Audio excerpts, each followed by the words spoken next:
Welcome to Linda's Corner, where we bring more hope, healing, and happiness to the world. My name is Linda Bjork, and today we're going to be talking about helping men learn to understand themselves so they can grow to their full potential. I'm delighted to welcome Justin Long. Justin is an author, business owner, and the host of the podcast Straight from the Horse Doctor's Mouth. You can reach Justin at his website, and I'll include a link in the show notes. Welcome, Justin. I'm so glad that you could join with me today. Hi, Linda. Thanks for having me on the show. Thank you. And I'm so excited to have this conversation. It is so important for men to be allowed to talk about their feelings and to even acknowledge that they have them. For many men, the only emotions that they believe they are allowed to have, the only manly emotions are anger, aggression, and lust. And as long as that is what people expect and believe, the only possible result we can get are men who are angry jerks. And so if we want a different kind of experience and different results, we need some better information. So I would like, if you wouldn't mind, for you to start with your story. What was your experience growing up and how were you taught? I when I think about anger and aggression and lust, like those were the things that I channeled all through my adult life. That's how I thought I was supposed to be, so that other people would accept me. But my story kind of starts when I'm 32 and then goes both ways, forward and backward in time. So when I was 32, I got sober, and that started the process of me developing an inkling of self-awareness. Prior to that, I had none. I was just experiencing life and reacting to my experiences. I had no self-awareness whatsoever. So the longer I have gone in sobriety, the farther back in time I have gone to understand myself and why I am the way I am and do the things that I do. And a lot of that has been in trauma therapy. I've learned so much about myself. And what I've learned in trauma therapy is that I am able to change the way that I feel about myself. And that is the most powerful gift in the world. So when I was young, my parents were both very emotionally unhealthy people. They both came out of difficult childhoods and came together in their 20s as imperfect people. And neither one of them were alcoholics. I turned to alcohol to deal with my challenges. My parents did not. My mom was extremely religious and felt like if she did enough to get God's attention, that he would help her change the way that she feels about herself. And my dad felt like if he worked hard enough and long enough, that eventually his dad would give him the pat on the back that he needed.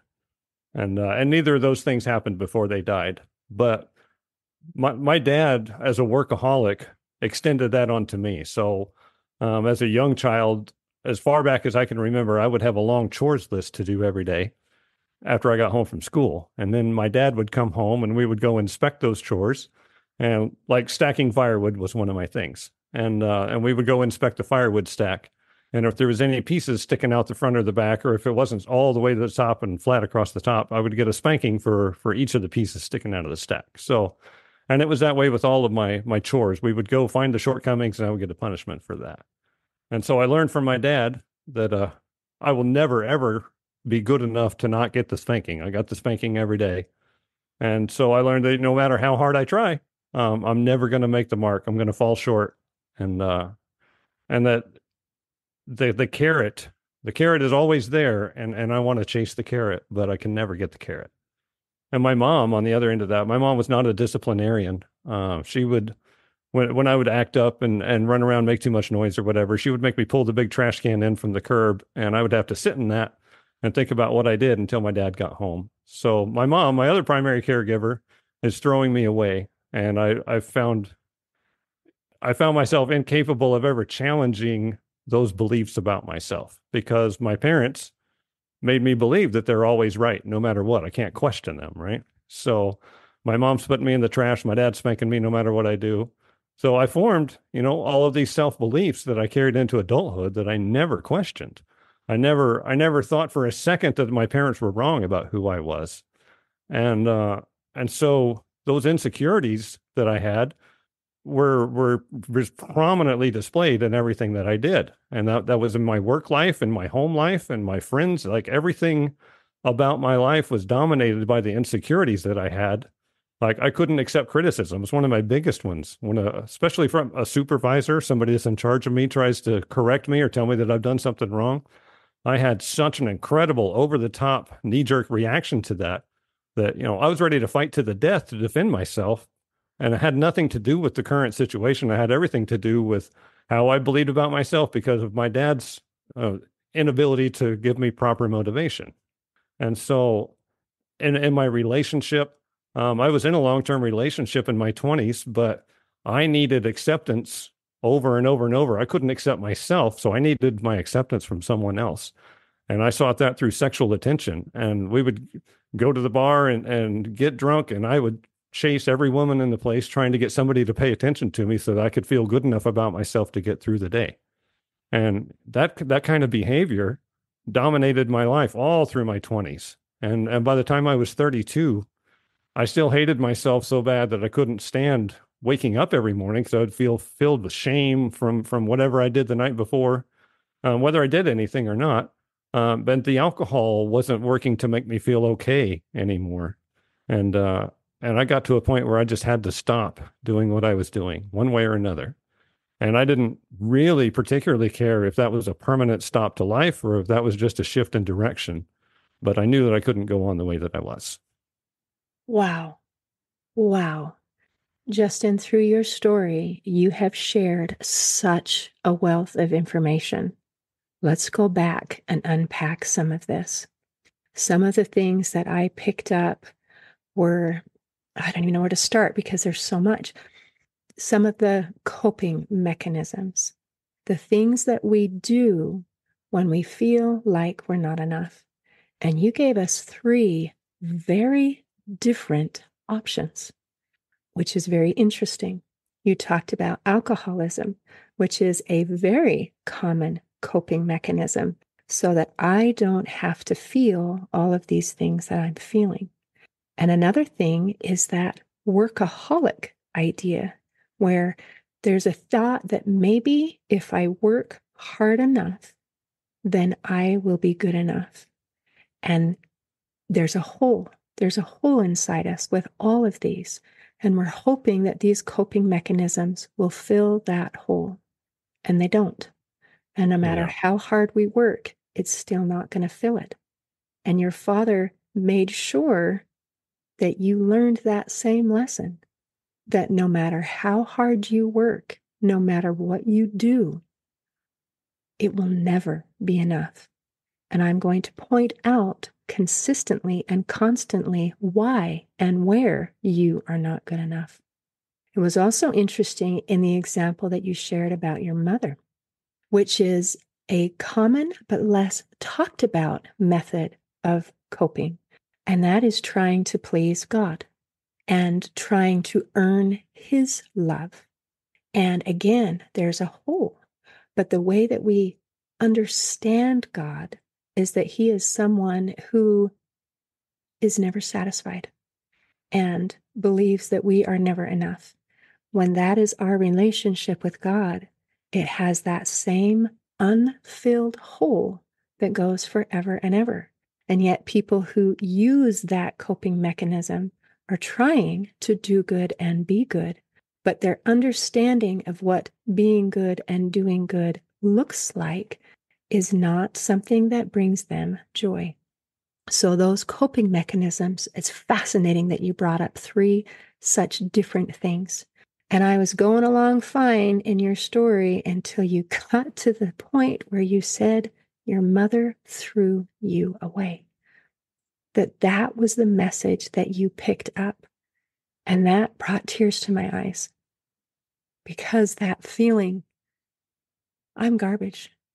And there's that joke where you have a face that only a mother could love. And when you feel like your mother doesn't love you, then obviously no one can. Right. And when we internalize these messages, I am unlovable. I'm throwaway. I will never be good enough. And these messages become our very identity. Now you get to deal with this. And then as a child, we don't have a lot of control over our environment. We start with whatever we're given. But as an adult, it's our turn to be able to figure out, how do I handle these feelings that I have? What do I do with them? And a lot of times people do precisely what you did. And that is, I want to ignore it. I want to avoid it. I don't want to feel it. What can I do so that I don't have to feel this?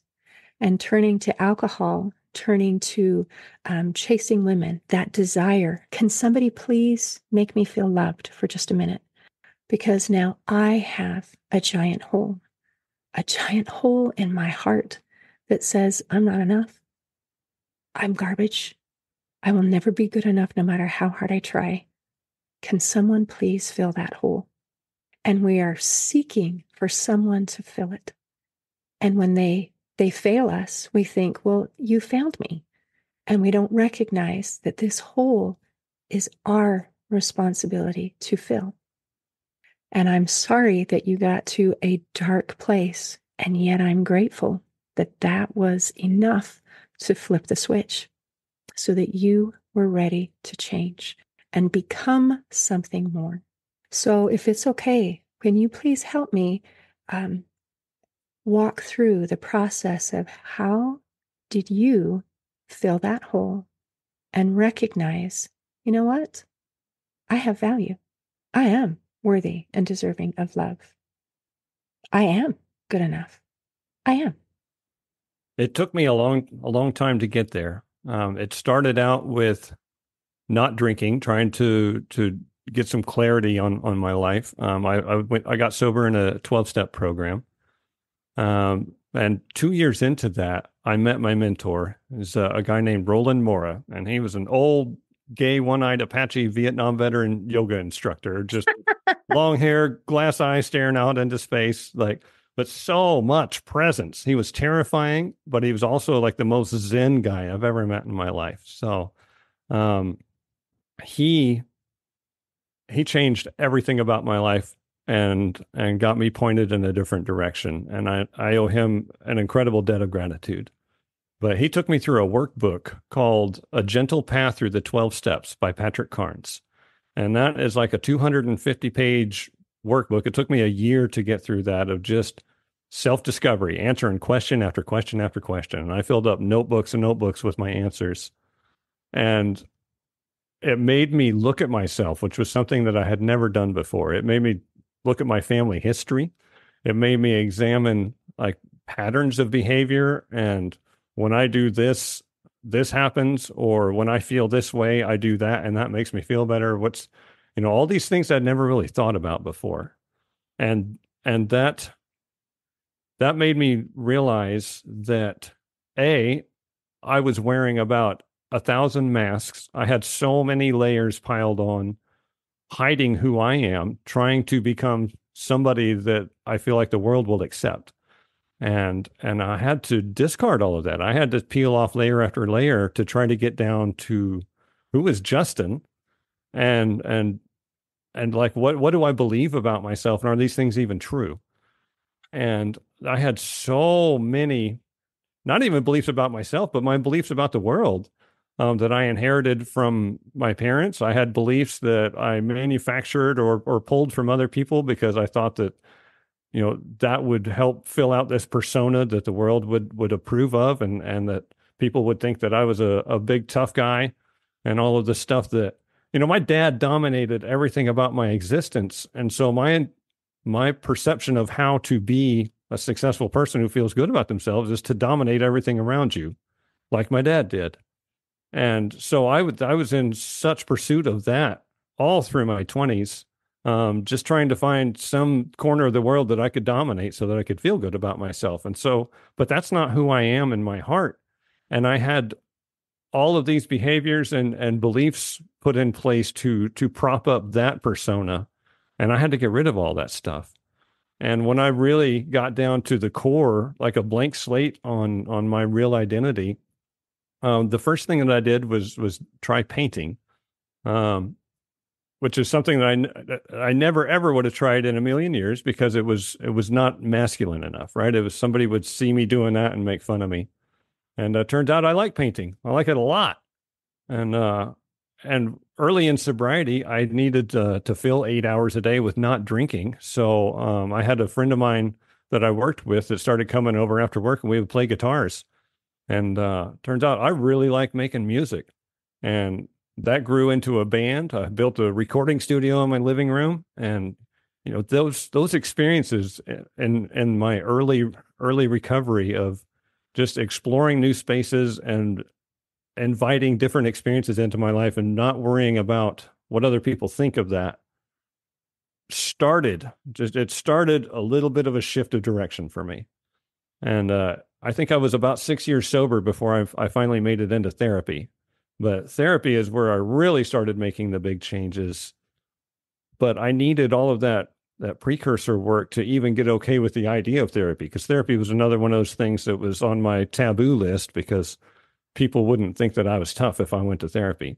My dad, who's been dead for 16 years, wouldn't think that I was tough enough if I went to therapy. So, I had to get through some major attitude shifts about who I am and who I'm willing to let the world see, and then come to terms with the fact that my dad is never going to give me the pat on the back. Like I said, he's been dead 16 years. I'm never going to get that approval.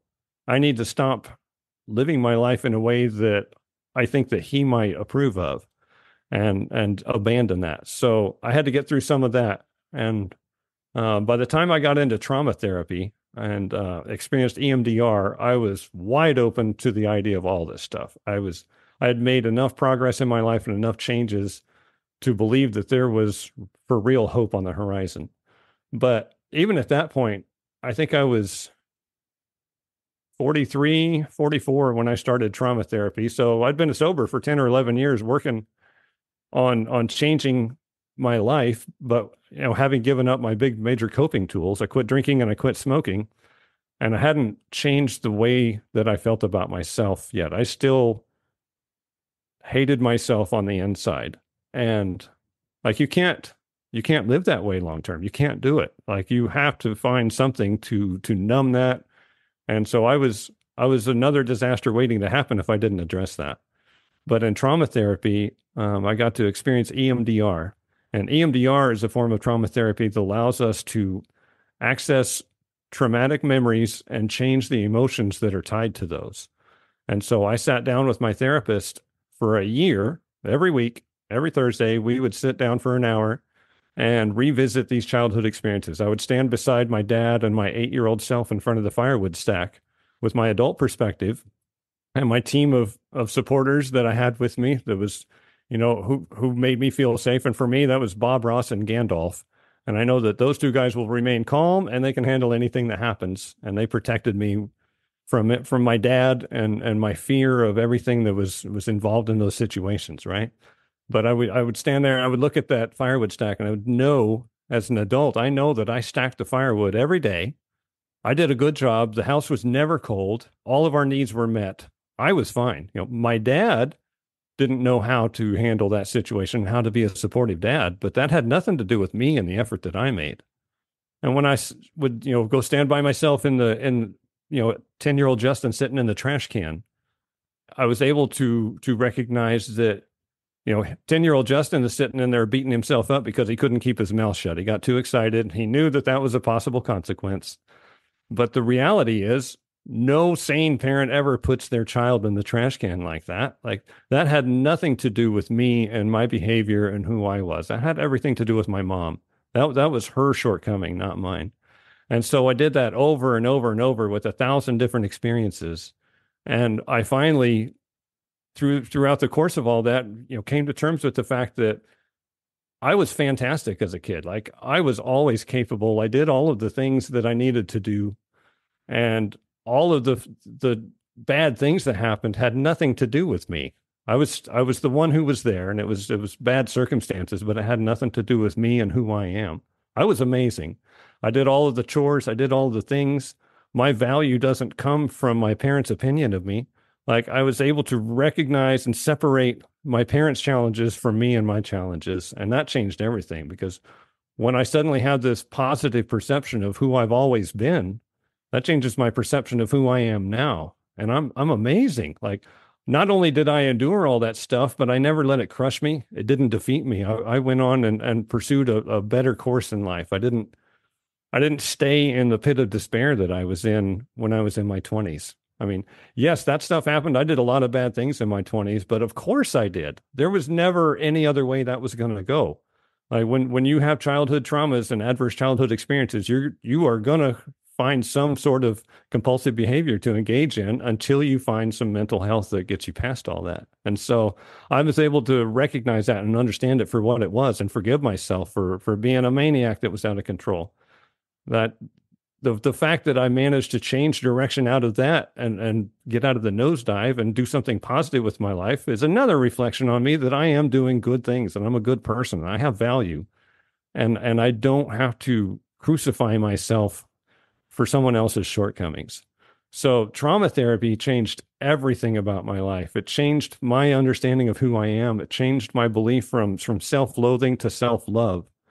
And when I learned to love myself, like everything is unbelievably different. Like learning to love myself is like discovering that I have an incredible superpower.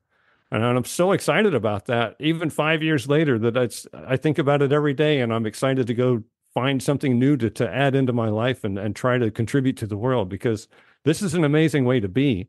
And there's an awful lot of people suffering who don't need to. So like if I can turn myself around, anybody can turn themselves around.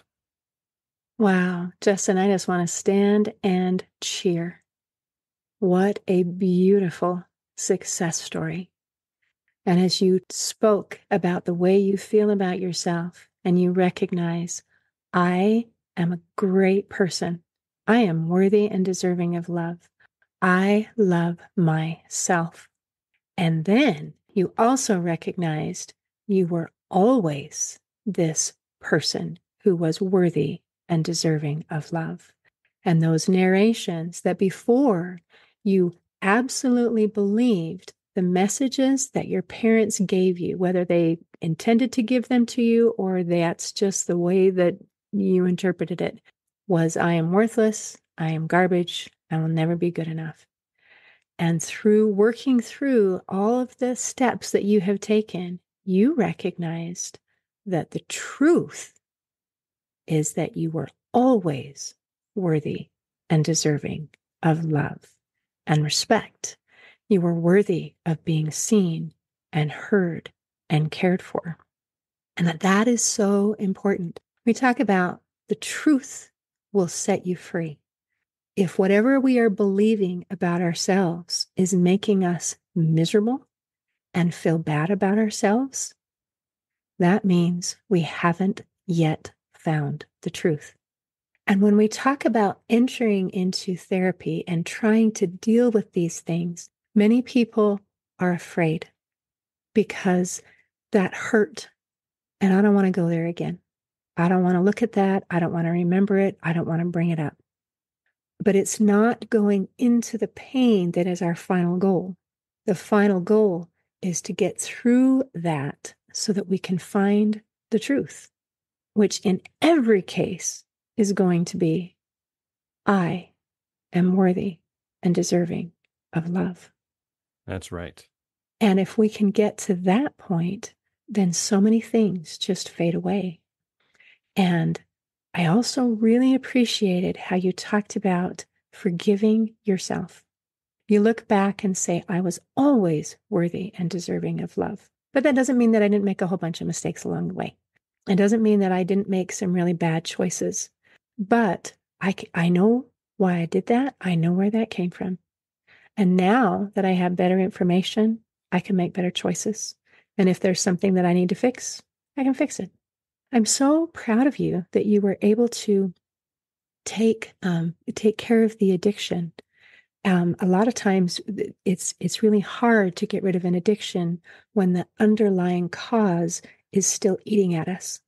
And I imagine it hurt because without that coping mechanism, without that numbing, then you have to feel all those feelings of I'm not good enough with clarity until you get the chance to get that up and out as well.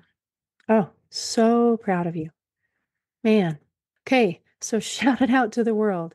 People, you are good enough. If you don't feel that way, let's fix it. Be brave. Be brave like Justin was. Brave enough to get some help. That's all it really takes, is just a little bit of willingness to do something different. And once you crack that door open, you don't have to do everything at once. You can take things piecemeal and a bite at a time. But that fear of the unknown, I think, keeps so many people from doing anything. And that's why I wrote my book, because I wanted people to have a fly on the wall experience of what trauma therapy is, and what the process is, what a session is like, and what you can get out of it. Because I didn't know. I had no idea what I was walking into. And I think had I had a resource like that, I might have done this years earlier, but that fear of the unknown kept me paralyzed and unwilling to take the next step until I got miserable enough that I had to do something. And I think that it's just really, really hard to overcome that fear. But that's where all the answers are. It's on the other side of the pain, and you have to walk through that. But it's always better on the other side. I don't think anyone has ever walked through the fire and come out the other side and regretted it. No.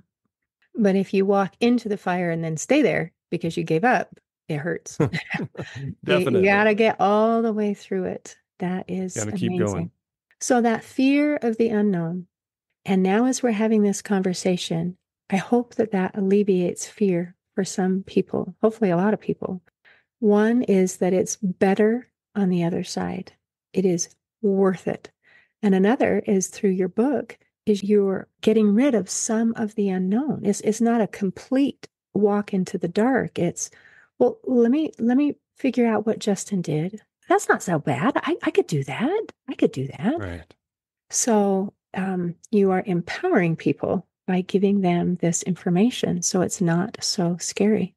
Oh, Justin, thank you. Is there anything else you want to make sure that we cover today before we close? I just want everybody in the world to know that if you don't feel good about who you are, that you have the power to change that. And it takes a little bit of work, but you can absolutely change a negative life into a positive life, and don't waste any more time. Excellent advice. Justin, thank you so much. Thank you for having me on the show. Oh, it's been a pleasure. In closing, I'd like to share a quote by Dwayne "The Rock" Johnson. He said, "Your feelings are valid. Your struggles are valid. And your mental health matters. You don't have to go through it alone."